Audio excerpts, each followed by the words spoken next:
حضور صلی اللہ علیہ وسلم نے ساری زندگی اذان کیوں نہ دی؟ اکثر ہمارے ذہنوں میں سوال پیدا ہوتا ہے کہ حضور صلی اللہ علیہ وسلم نے کیوں کبھی خود اذان نہیں دی؟ اذان کے لیے ہمیشہ مؤذن ہی کیوں مقرر کیا؟ حضرت جابر روایت کرتے ہیں کہ میں نے رسول اللہ صلی اللہ علیہ وسلم سے سنا کہ اذان نہ دینے والا بسم اللہ الرحمن الرحیم۔ ناظرین، آپ نے اکثر لوگوں سے سنا ہوگا کہ نبی کریم صلی اللہ علیہ وسلم نے ساری زندگی نماز کے لیے اذان نہیں دی۔ وہ کون سی وجہ تھی کہ جس کی وجہ سے نبی کریم صلی اللہ علیہ وسلم نے اذان نہیں دی؟ کیا یہ حقیقت ہے کہ کیا واقعی نبی کریم صلی اللہ علیہ وسلم نے اذان نہیں دی؟ اس بات میں کتنی صداقت ہے؟ آج کی اس ویڈیو میں ہم آپ کو تفصیل سے ساری بات بتائیں گے، لیکن اس سے پہلے کچھ احادیث اذان کی فضیلت کے بارے میں سماعت فرمائیں۔ حضرت ابو ہریرہ رضی اللہ تعالیٰ عنہ سے روایت ہے کہ رسول اللہ صلی اللہ علیہ وسلم نے ارشاد فرمایا، مؤذن کے گناہ وہاں تک معاف کر دیے جاتے ہیں جہاں تک اس کی آواز پہنچتی ہے، یعنی اگر اتنی مسافت تک کی جگہ اس کے گناہوں سے بھر جائے تو بھی وہ سب گناہ معاف کر دیے جاتے ہیں۔ جانداروں بے جان جو مؤذن کی آواز سنتے ہیں وہ سب قیامت کے دن اس کے لیے گواہی دیں گے۔ مؤذن کی آواز پر نماز میں آنے والے کے لیے 25 نمازوں کا ثواب لکھ دیا جاتا ہے، اور ایک نماز سے پچھلی نماز تک کے درمیان اوقات کے گناہ معاف کر دیے جاتے ہیں۔ حضرت عبداللہ بن عمر رضی اللہ تعالیٰ عنہما سے روایت ہے کہ رسول اللہ صلی اللہ علیہ وسلم نے ارشاد فرمایا، مؤذن کی آواز جہاں جہاں تک پہنچتی ہے وہاں تک اس کی مغفرت کر دی جاتی ہے۔ ہر جاندار اور بے جان جو اس کی آواز کو سنتے ہیں اس کے لیے مغفرت کی دعا کرتے ہیں۔ ایک روایت میں ہے کہ ہر جاندار اور بے جان اس کی آذان کا جواب دیتے ہیں۔ حضرت ابو سعید رضی اللہ تعالیٰ عنہ فرماتے ہیں کہ حضرت ابو سعید رضی اللہ تعالیٰ عنہ نے مجھ سے فرمایا، جب تم جنگلات میں ہوا کرو تو بآواز بلند اذان دیا کرو، کیونکہ میں نے رسول اللہ صلی اللہ علیہ وسلم کو یہ ارشاد فرماتے ہوئے سنا، مؤذن کی اذان کی آواز کو جو درخت، مٹی کے ڈھیلے، پتھر، جن اور انسان سنتے ہیں وہ سب قیامت کے دن مؤذن کے لیے گواہی دیں گے۔ حضرت براء بن عازب رضی اللہ تعالیٰ عنہما سے روایت ہے کہ رسول اللہ صلی اللہ علیہ وسلم نے فرمایا، بلا شبہ اللہ تعالیٰ اگلے صف والوں پر رحمت بھیجتے ہیں، فرشتے ان کے لیے دعائے میں رحمت کرتے ہیں، اور مؤذن کے اتنے ہی زیادہ گناہ معاف کیے جاتے ہیں جتنی حد تک وہ اپنی آواز بلند کریں۔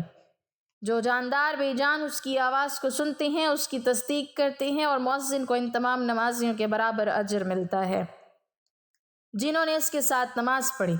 حضرت عبداللہ بن عمر رضی اللہ تعالیٰ عنہما سے روایت ہے کہ نبی پاک صلی اللہ علیہ وسلم نے ارشاد فرمایا کہ جس نے 12 سال اذان دی اس کے لیے جنت واجب ہو گئی، اس کے لیے ہر اذان کے بدلے میں 60 نیکیاں لکھی جاتی ہیں اور ہر اقامت کے بدلے میں 30 نیکیاں لکھی جاتی ہیں۔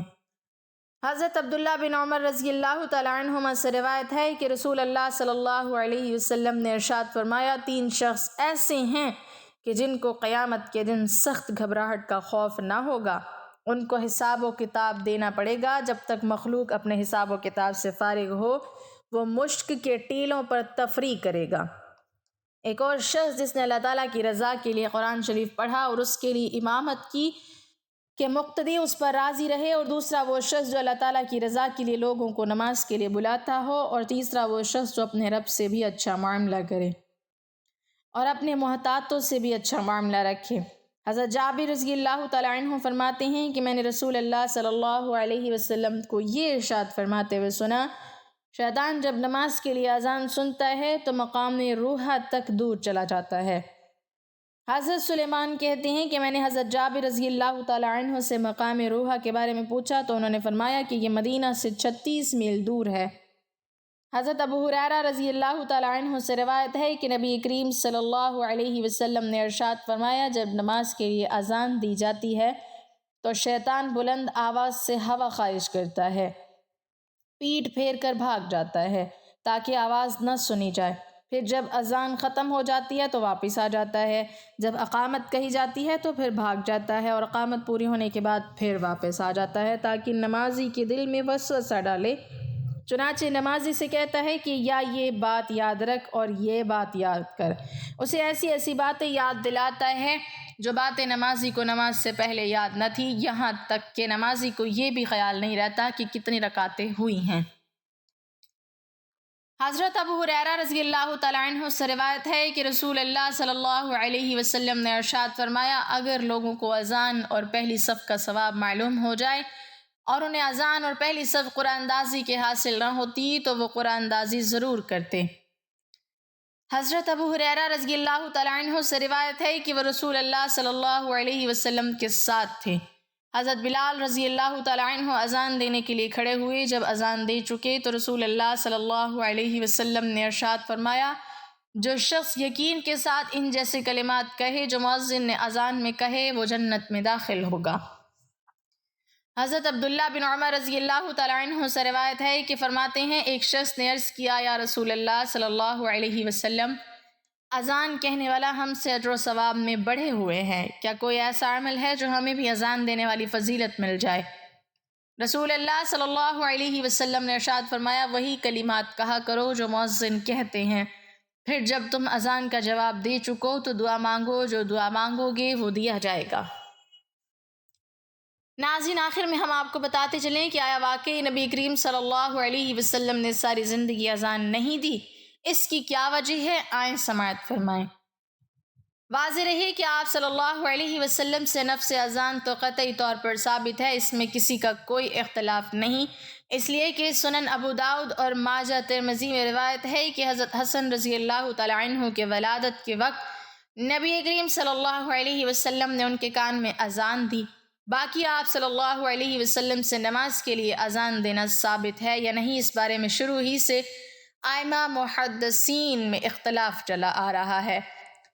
ائمہ محدثین کی اس بارے میں دو رائے ہیں۔ امام محی الدین نووی اور علامہ جلال الدین سیوطی رحمۃ اللہ علیہ وغیرہ کا موقف ہے کہ نبی کریم صلی اللہ علیہ وسلم سے اپنی حیات طیبہ میں دوران صف نماز کے لیے ایک مرتبہ اذان دینا ثابت ہے۔ ان حضرات کا استدلال ماخذ جامع ترمذی میں حضرت یعلا بن مرہ کی روایت ہے۔ علامہ ابن حجر اسقلانی، علامہ زرقانی اور علامہ سہیل رحمۃ اللہ علیہم یہ حضرات نبی کریم صلی اللہ علیہ وسلم سے نماز کے لیے اذان کے ثابت نہ ہونے کے قائل ہیں۔ اسلام کے ابتدائی دنوں میں مدینہ میں ایک مسئلہ بار بار سامنے آتا تھا کہ نماز کے وقت سب مسلمانوں کو ایک ساتھ کیسے بلایا جائے۔ کبھی لوگ خود اندازہ لگا کر آ جاتے اور کبھی ایک دوسرے کو پیغام بھیجتے، مگر وہ شان اور ترتیب پیدا نہ ہو پاتی جو ایک امت کے لیے ضروری تھی۔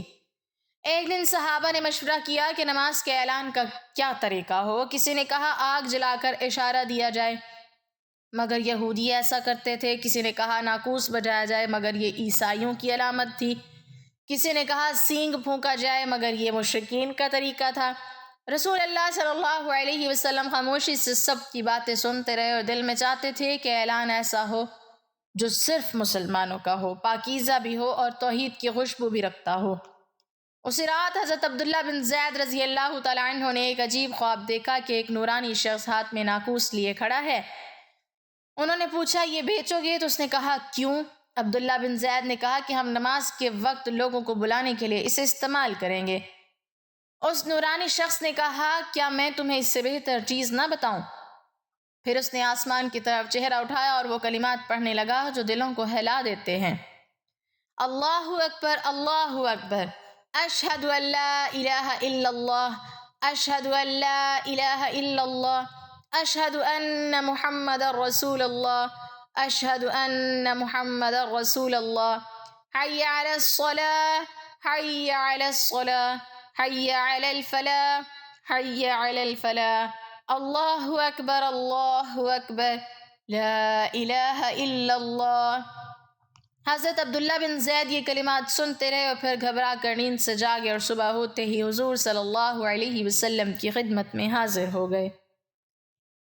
جب انہوں نے خواب سنایا تو حضور صلی اللہ علیہ وسلم کا چہرہ نور سے بھر گیا اور آپ نے فرمایا کہ یہ سچا خواب ہے، تم بلال کو یہ کلمات سکھاؤ کیونکہ اس کی آواز بلند اور دل میں اتر جانے والی ہے۔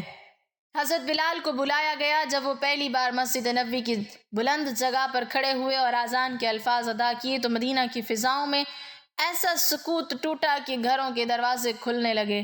لوگ حیرت اور جذبے سے باہر نکلتے، کچھ روتے ہوئے آسمان کی طرف دیکھتے کہ یہ کیسی نورانی آواز ہے جو دل میں اتر رہی ہے۔ حضور صلی اللہ علیہ وسلم یہ منظر دیکھ رہے تھے اور فرما رہے تھے کہ یہی اسلام کی پہچان بنے گی، یہی امت کا نشان ہوگی، یہی صدا زمین سے آسمان تک جائے گی۔ کچھ دیر بعد حضرت عمر رضی اللہ تعالیٰ عنہ آئے اور اذان کی آواز سن کر جذبات سے بھر گئے۔ انہوں نے پہنچ کر عرض کیا، یا رسول اللہ، میں نے بھی خواب میں یہی الفاظ دیکھے تھے۔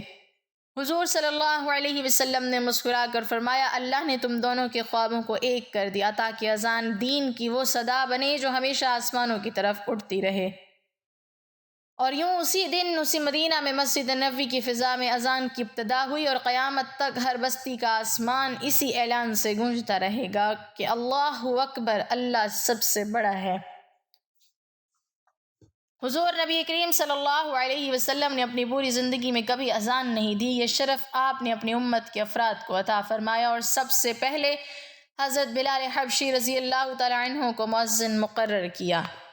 حضور صلی اللہ علیہ وسلم کی شخصیت ایسی تھی کہ اگر آپ اذان دیتے تو لوگ سمجھتے کہ یہ عمل صرف نبی کے لیے ہے اور شاید کوئی اور اس کا اہل نہیں، اس لیے آپ نے چاہا کہ یہ عظیم عبادت امت میں جاری رہی، ہر قبیلے، ہر علاقے اور ہر نسل کے مسلمان اس اجرا میں شامل ہوں۔ جب بھی مدینہ کی فضا میں حضرت بلال رضی اللہ تعالی عنہ کی اذان گونجتی تو ایسا محسوس ہوتا جیسے حضور صلی اللہ علیہ وسلم اپنی امت کے سینوں میں ایمان کی حرارت پیدا کر رہے ہیں۔ بعض علماء نے بیان کیا ہے کہ اذان دینے والے کو نماز قائم بھی کرنی ہوتی ہے، لیکن حضور صلی اللہ علیہ وسلم کبھی گھر میں، کبھی مسجد میں اور سفر کے مختلف مراحل میں نماز پڑھاتے تھے، اس لیے آپ نے مستقل مؤذن مقرر فرمایا تاکہ وہ نظام نماز میں ترتیب قائم رہے۔ ایک کمزور روایت میں آتا ہے کہ ایک موقع پر آپ نے اذان دینے کا ارادہ بھی فرمایا لیکن پھر ارادہ ترک کر دیا کیونکہ آپ چاہتے تھے کہ اذان کا اجر امت میں بانٹا جائے اور قیامت تک آنے والے لاکھوں مؤذن اس عمل سے ثواب حاصل کرتے رہیں۔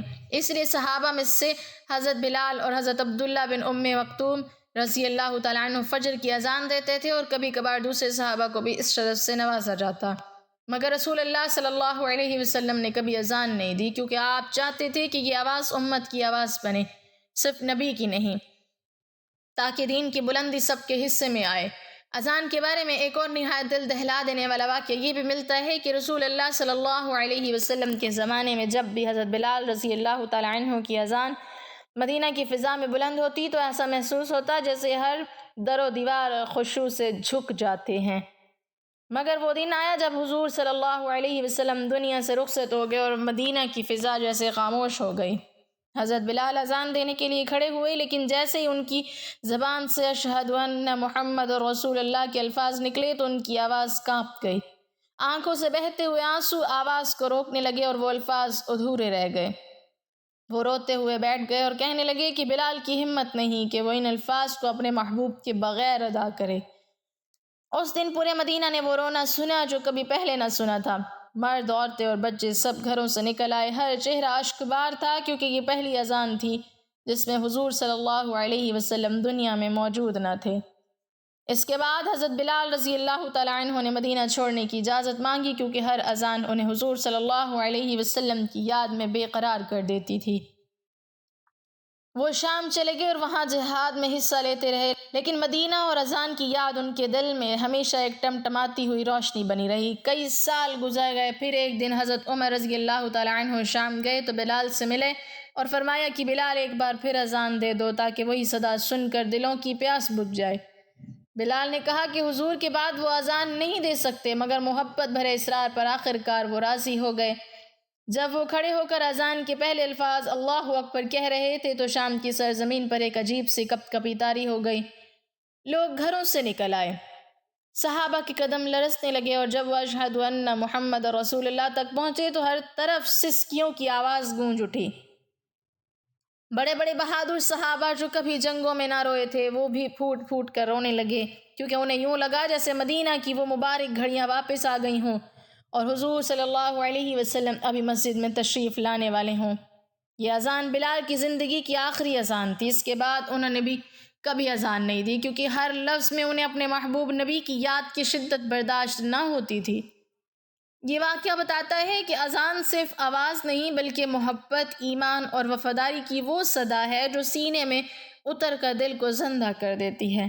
دعا ہے کہ اللہ تعالی ہم سب کو 5 وقت کی نماز پڑھنے کی توفیق عطا فرمائے اور ہمارا خاتمہ ایمان پر فرمائے، آمین۔ ناظرین، کمنٹ باکس میں اللہ تعالیٰ کے 99 ناموں میں سے ایک نام ضرور ٹائپ کریں۔